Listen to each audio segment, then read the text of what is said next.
한 발 더 깊이 있게 뉴스 속으로 시사인이 만드는 정치 라이브 김은지의 뉴스인 9월 10일 방송 시작합니다. 안녕하세요. 저는 시사인 김은지 기자고요. 첫 번째 코너 바로 들어가겠습니다. 쏟아지는 뉴스에 어떻게 반응해야 될지 알려드리는 시간 뉴스 리액션인데요. 김영하 기자 안녕하세요. 네, 안녕하세요. 네, 화요일의 뉴스 리액터 김준일 평론가가 멀리 떠나서요. 방송가가 난리가 났습니다. 그래서 저희가 새로운 얼굴을 특별하게 좀 모셨는데요. 박지원 전 더불어민주당 비상대책위원장님이십니다. 안녕하세요. 안녕하세요. 반갑습니다. 뭐 오랜만에 뵙습니다. 약간 긴장하신 것 같은데요. 거의 제가 언론 인터뷰한 지가 3개월 만인 것 같아요. 그래서 오랜만이라 살짝 긴장이 되고 있습니다. 네, 귀한 시간 내셔서 감사합니다. 또 요새 디지털 성범죄가 워낙 또 극성이다 보니까 박 전 위원장님 같은 분들의 목소리와 메시지가 좀 중요하게 여겨진다는 생각이 드는데요. 열심히 목소리 내고 있습니다. 이 분야를 어쨌든 제가 전문적으로 추적을 해오고 활동을 해왔기 때문에 이 사안에 대해서는 제가 목소리를 내야 한다는 책임감이 있어서 끝까지 좀 물고 늘어져 보려고 생각하고 있습니다. 네, 관련된 뉴스 저희 오늘 다루고요. 우선은 첫 번째 뉴스 키워드 다뤄보죠. 네, 처벌 자처한 최재형, 김건희, 윤석열은 네, 최재형 목사가 신청한 검찰 수사심의위원회가 따로 열린다라는 거죠. 네, 최재형 목사가 오늘 대검찰청 앞에서 기자회견을 열고 자신도 처벌을 받아야 한다면 받겠다면서 하지만 내가 기소된다면 결국 대통령이나 김건희 여사 기소에도 영향을 직접적으로 미치게 될 것이다 라고 압박을 했습니다. 바로 어제 서울중앙지검 검찰시민위원회가 부의심의위원회를 열고 최 목사가 신청한 자신의 이 청탁금지법 위반 사건을 대검찰청 수사심의위에 부의하기로 결정을 했는데요. 기존에 그 이원석 검찰총장이 직권으로 소집을 했던 이 수심위와는 별도의 절차입니다. 통상 사건 관계인이 수사심의위를 열어달라고 이제 신청을 하면은 검찰시민위원회가 이 수심위에 이제 부의를 할지 말지를 결정을 할 수가 있는데 이에 따라서 이 최 목사가 지난달 23일에 이 수심위를 열어달라고 신청을 했고 그 수심위가 이번에 개최될 예정입니다. 그에 따라 김 여사 명품백 사건 처리도 이원석 총장 임기 내에 처분이 어려워질 것이다 이런 전망이 나오는데요. 최재형 목사는 오늘 기자회견에서 이번 수심위에서 자신의 혐의가 인정이 된다면은 윤 대통령이 금품수수 신고 의무를 소홀히 한 점에 대해서 형사 책임이 살아날 것이다라고 말을 했습니다. 즉 최 목사가 유죄면은 배우자의 금품수수 사실을 신고하지 않은 윤 대통령도 처벌 대상이 되어야 된다라는 뜻인 건데요. 사실 지난 6일 수심위가 불기소를 권고한 것을 두고 비판이 나왔는데 최 목사는 김 여사 측에 유리하게 진행된 원천무효 수심이라면서 이번 수심위 때는 수심위원들이 정하는 이 제비뽑기 과정을 공개해달라라고 언급을 하기도 했습니다. 이번 이 수심위는 아마 추석 연휴 이후에 열릴 것으로 보이는데 같은 사건에 대해 또 다른 판단이 나올 수 있을지가 주목되고 있습니다. 네, 이례적인 일이 더해지고 있다 보니까 시민분들이 시민이 다양한 것들까지 알아야 되는 상황이 아닌가라는 생각이 들긴 하는데요. 우선 최재형 목사의 오늘 메시지는 논개 같다는 생각도 듭니다. 이제 함께 같이 처벌을 받아보자라는 건데요.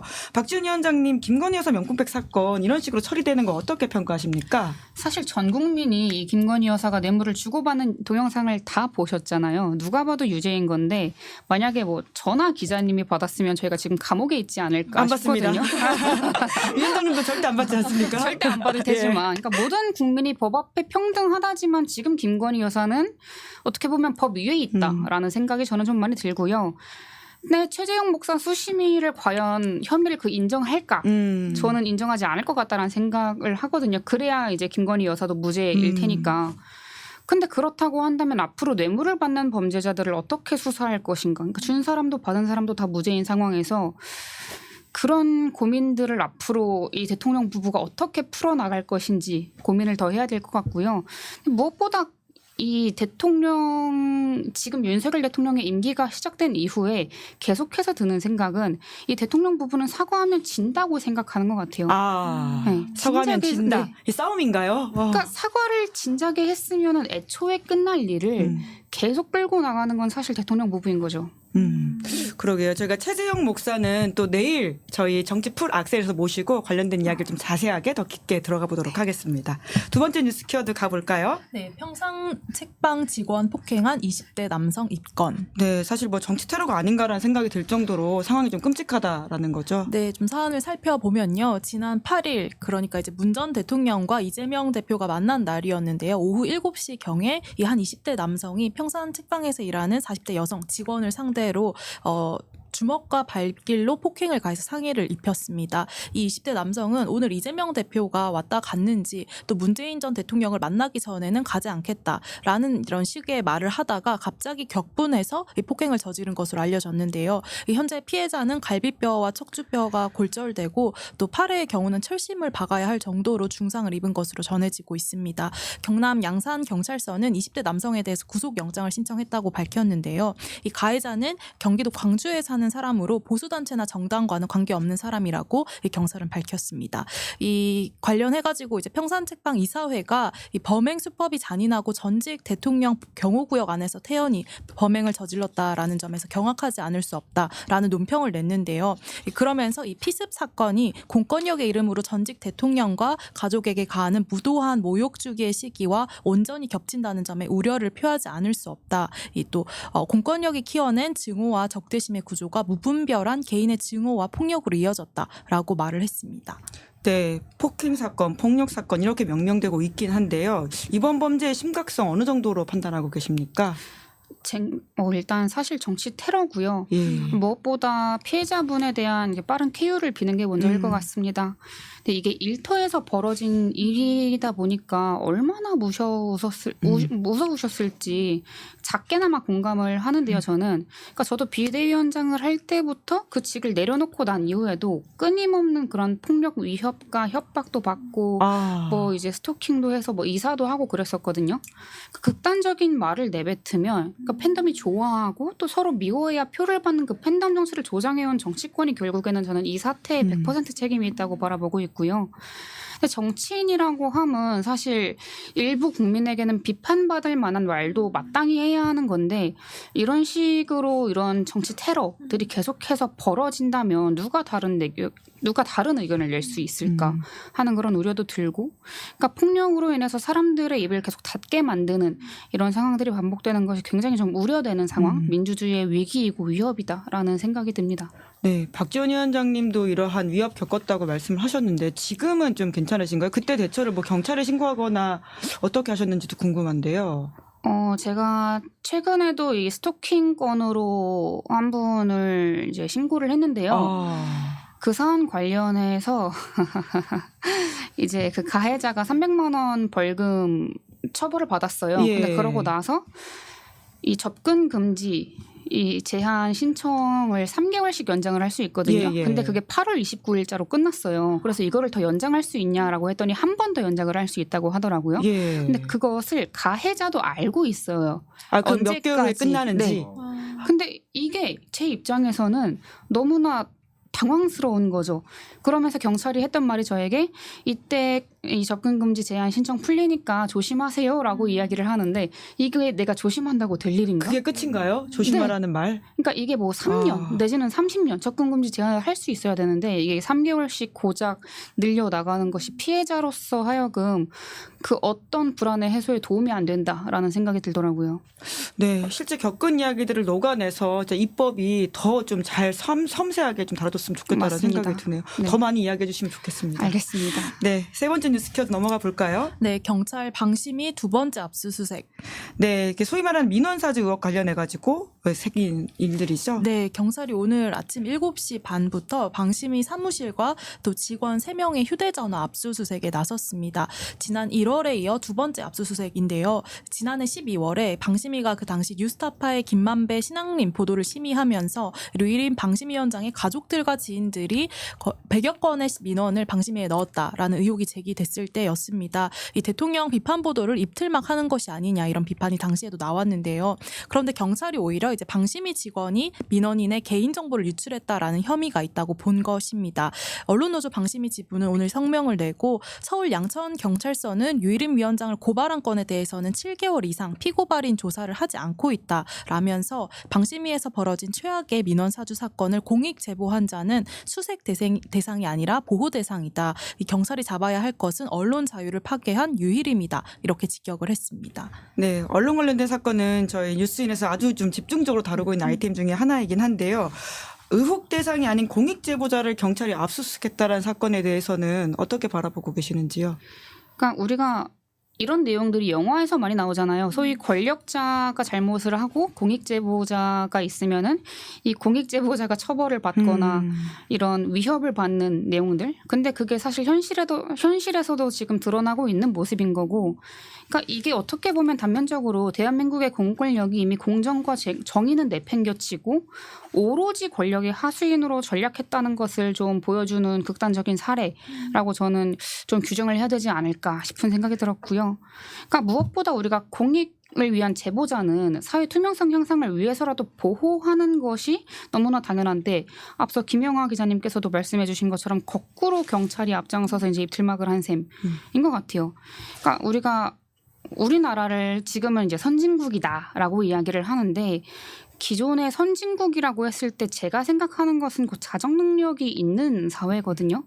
근데 자정을 위해서 문제 제기한 사람을 탄압하는 사회는 이게 결코 민주주의가 작동하는 사회인가?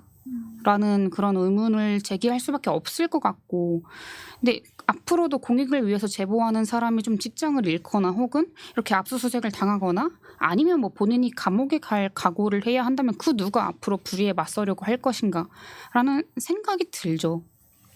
네. 네 번째 뉴스 키워드 넘어가 볼까요? 네, 인권위 진정 대상된 인권위원장. 네, 안창호 인권위원장이 어제 취임식을 했습니다. 네, 취임과 동시에 인권위의 1호 진정 사건이 됐습니다. 이 시민단체가 안창호 위원장이 인사청문회에서 내놓았던 이 차별금지법과 관련된 발언에 대해서 이 헌법이 규정한 차별 행위다라는 취지의 진정서를 제출한 건데요.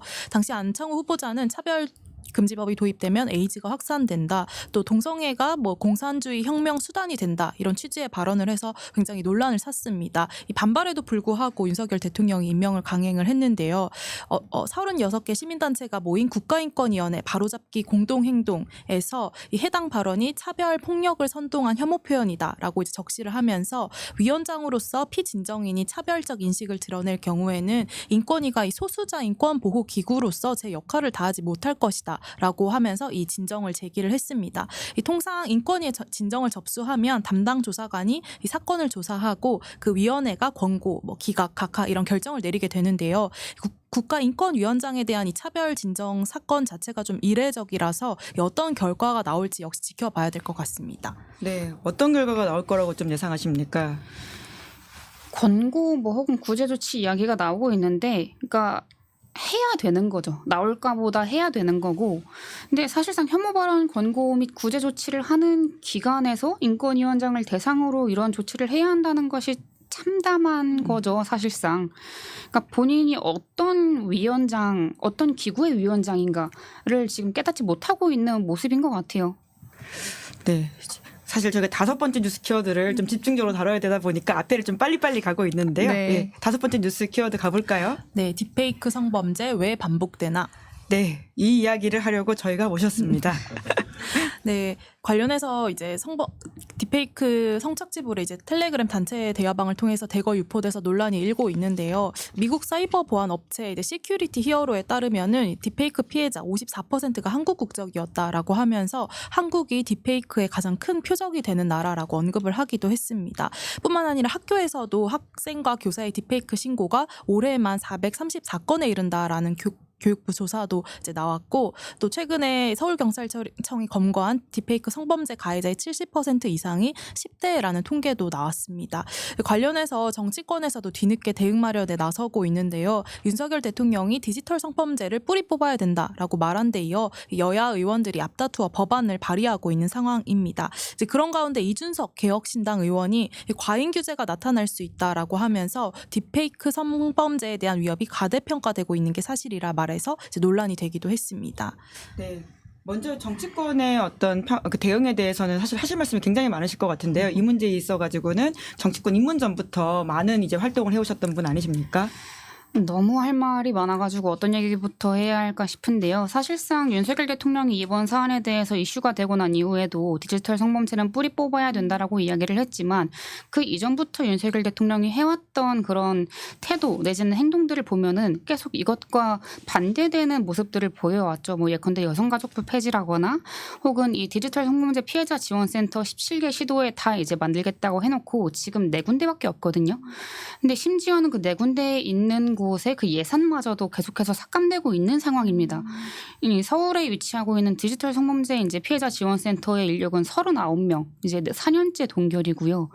이것도 계속 늘려달라고 하고 있는데 늘어나지 않고 있는 상황이고, 그러니까 이 여야 이 정당들 같은 경우에도 사실 앞다투어 말씀하신 것처럼 관련된 입법들을 계속 내고 있어요. 한 30건 정도 관련한 입법들이 나오고 있는데, 물론 필요한 입법들이긴 하지만 이 디지털 성범죄의 근본적인 문제를 해결하고 이 뿌리를 뽑기 위해서는 저는 사실 아직 굉장히 많이 부족하다라고 판단을 하고 있는 상황입니다.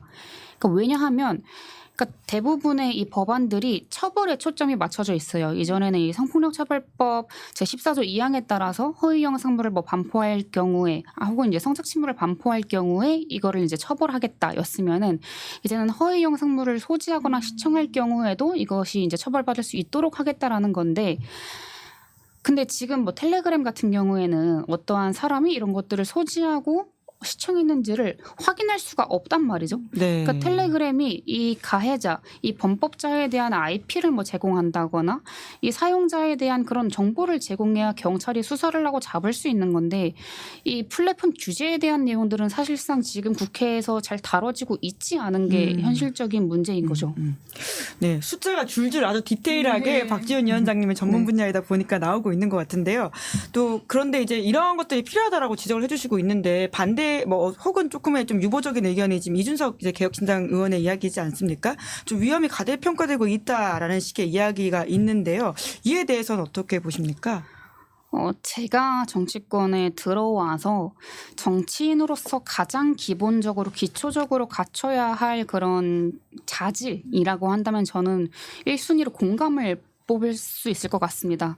근데 학생, 뭐 학부모, 교사, 군인, 기자 그 모든 분야에는 여성들이 지금 피해자가 될 수 있는 상황이고 또 피해자가 되고 있는 상황인데요. 근데 그런 상황 속에서 공감을 전혀 하지 못하고 있는 모습으로 보이고, 그러니까 그냥 단순히 뭐 디지털 성범죄, 합성, 딥페이크의 문제가 아니라 이 사회에 대한 신뢰 기반 자체가 무너진 상황이거든요. 그러니까 내 옆에 있는 사람 중에 누가 가해자일지 이제 그리고 또 가족 중에도 지금 가해자가 있을 수 있다라는 상황 속에서 이 기본적으로 이 상황에 대한 판단도 하지 않은 채 굉장히 경솔한 발언을 했다라고 저는 판단할 수밖에 없습니다. 경솔한 발언을 했다라고 네. 보신다면 혹시 이준석 대표 의원과 토론 가능하신가요? 이 분야에 대해서는 토론을 한다면 제가 할 말이 너무 많죠. 네. 들어와라고 이해하겠습니다. 네. 네, 저희가 또 그 관련해 가지고는 의대 정원 관련해서는 좀 방금 또 이제 한동훈 대표가 속보로 낸 내용들이 있다고 해서요. 좀 김영하 기자가 좀 간략하게 소개를 해주시겠어요? 네, 의정 갈등과 관련해서 과연 여야 의정 협의체가 만들어질 수 있을지 이제 관건인데요. 관련해서 계속 논의가 좀 이어지고 있는 상황이었는데, 한동훈 대표가 이제 오늘 조금 이제 백브리핑에서 2025년도 의대 정원도 의제로 올릴 수 있느냐라는 질문에 이제 당연하다라고 대답을 했습니다. 그리고 협의체에 출범을 해서 보건복지부 장차관, 경질도 같이 논의할 수 있느냐, 이런 이제 기자들의 질문에 대해서 무슨 얘기든 못 하겠냐, 대화할 수 있는 거 아니냐라고 답을 했습니다. 사실 기존의 대통령실은 2025학년도 의대 정원 손댈 수 없다라는 입장이었고, 국민의힘도 내년 의대 수정은 불가능하다 이런 입장이었는데, 이제 관련해서 또 다른 당 대표로서 다른 입장을 보인 것으로 보입니다. 네, 굉장히 이 문제로 여야 의정 협의체가 꾸려져가지고 순항하느냐 했더니 또 다시 좀 뭔가 갈등이 있는 모양새긴 한데요. 여튼 의료대란 풀어야 된다라고 하는 게 가장 이제 큰 이제 민생 이슈이지 않겠습니까? 근데 잘 안 보이거든요. 어떻게 좀 풀어야 된다고 보세요? 사실상 제 주변에서도 지금 아프신 분들이 응급실을 못 가고 있는 상황들을 저도 개인적으로 접하고 있어요.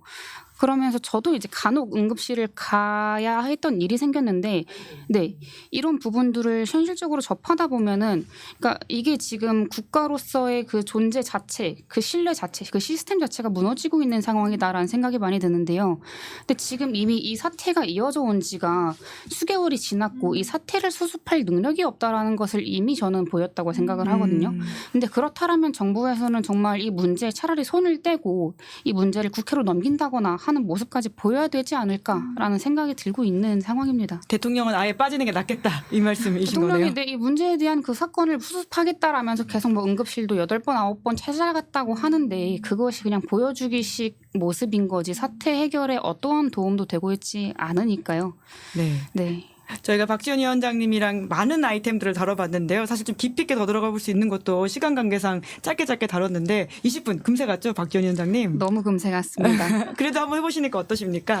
아직 딥페이크 관련해서도 할 얘기가 너무 많고 또 관심 가져주셔야 한다고 저는 이 딥페이크 사안에 대해서도 이번에 그 N번방 사건 때처럼이 아니라 이번에 정말 그 뿌리를 뽑을 수 있는 수준까지 갈 수 있도록 더 많은 분께서 관심 가져주시기를 네, 부탁드리고 싶습니다. 네. 토론 한번 성사되도록 노력해 보겠습니다. 네, 만들어 주십시오.